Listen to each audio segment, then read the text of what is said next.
আমি আমার স্বামীকে বারবার ফোন বা মেসেজ দিতাম বলে সে আমাকে একসময় বলা শুরু করলো, এত পাগল হওয়া ভালো না। দেখো তো আজ আমি কত বদলে গেছি। আর তোমাকে ফোনও দেই না, মেসেজও দেই না। তোমাকে না আমি ঠিক আগের মতোই মিস করি, কিন্তু আগের মতো আর বিরক্ত করি না। তুমি তো আমার পরিবর্তন দেখতে চেয়েছিলে, তাই না? এর জন্যই বুঝি এত অবহেলা করেছিলে। দেখো আজ আমি অনেক বদলে গেছি। তুমি জানো, মেয়েরা যাকে সবচেয়ে বেশি ভালোবাসে তার সঙ্গেই সবচেয়ে বেশি ঝগড়া করে।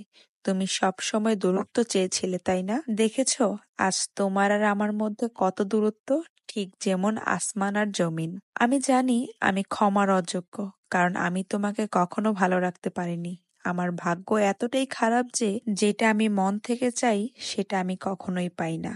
ওই যে একটা কথা আছে, অভাগা যেদিকে যায় সাগর সেই দিকে শুকিয়ে যায়। ভাগ্যে যে জিনিসটা থাকে না সেটা নাকি সাধ্যের মধ্যে থাকলেও পাওয়া যায় না।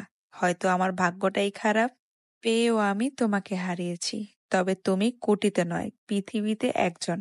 জানো তুমি আমার যতটা ভালোবাসো, এত ভালোবাসা কেউ আমাকে কখনো বাসেনি। আবার এতটাই অবহেলা করো যা আমাকে কেউ কখনোই করেনি।